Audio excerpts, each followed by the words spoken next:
গাজীপুরের কাশিমপুরে মাদক চুরি, ছিনতাই, ডাকাতি, বাল্যবিবাহ ও শিশু নির্যাতন প্রতিরোধে পুলিশিং কমিটি আলোচনা সভা করেন বাংলাদেশ পুলিশ। রবিবার ৮ ডিসেম্বর সন্ধ্যায় কাশিমপুর থানার উদ্যোগে মহানগরীর ১ নম্বর ওয়ার্ডের মাধবপুর প্রাথমিক বিদ্যালয় মাঠে এই সভা আয়োজন করা হয়।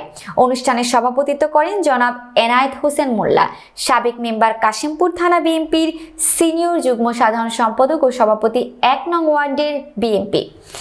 প্রধান অতিথি হিসেবে উপস্থিত ছিলেন গাজীপুর মেট্রোপলিটন পুলিশের কোনাবাড়ি জোনের সহকারী পুলিশ কমিশনার সুবীর কুমার সাহা ও কাশিমপুর থানার অফিসার ইনচার্জ মোহাম্মদ সাইফুল ইসলাম সহ অন্যান্য পুলিশ সদস্য ও কমিউনিটি পুলিশিং প্রমুখ। এলাকার মাদক সেবন ও পাচার রোধ, বাল্যবিবাহ প্রতিরোধ এবং নারী ও শিশু নির্যাতন বন্ধে সচেতনতা বাড়ানোর উপর গুরুত্বারোপ করেন।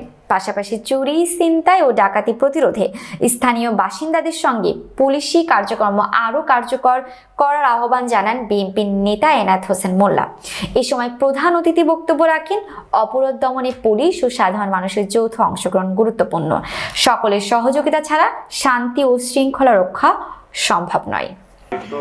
টহল পুলিশিং এর একটু ব্যবস্থা চাই আপনাদের মাধ্যমে, এই বলে আমার কথা আমি শেষ করছি। আসসালামু আলাইকুম।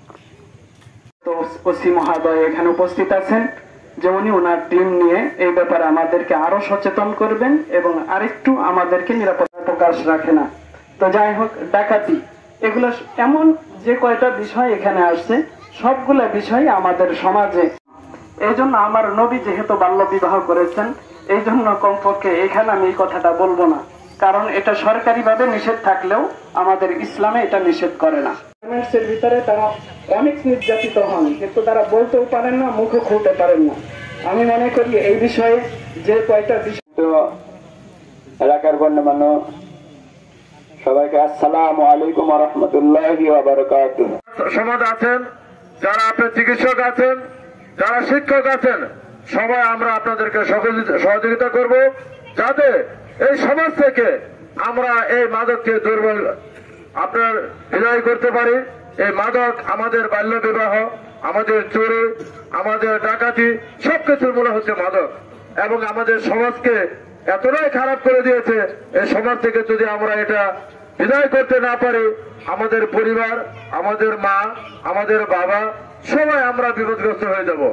আমার প্রত্যেকটা বাবা মা তারা জানে তার সন্তান কি করে, তাই প্রত্যেকটা মা বাপকে অনুরোধ করবো, আপনার সন্তান কি করে এটা আপনারা দেখবেন। সময় সংক্ষিপ্তর কারণে অনেক কিছু বলার ছিল, বলতে পারিনি।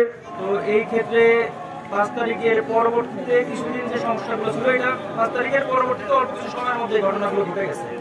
তো এই তারপর থেকে কিন্তু আপনারা দেখছেন আইন শৃঙ্খলা পরিস্থিতি যথেষ্ট স্বাভাবিক অবস্থায় আসছে, বা আমরা আমাদের সর্বোত্তম দিয়ে কাজ করছি। আমাদের পক্ষ থেকে আপনাদের সাহায্য বা সহযোগিতা করা বা এইসব মামলা করার ক্ষেত্রে কোনো ধরনের কার্যক্রম থাকবে না। আমরা আমাদের করে যাচ্ছি, এবং আমি আপনাদের সেই নিশ্চয়তা দিতে চাই যে আগামীতে এই ধরনের ঘটনা ঘটবে না, বা ঘটলেও আমরা তার দ্রুত যাতে প্রতিকার আইনগত ব্যবস্থা বা প্রতিকার গ্রহণ করতে পারি।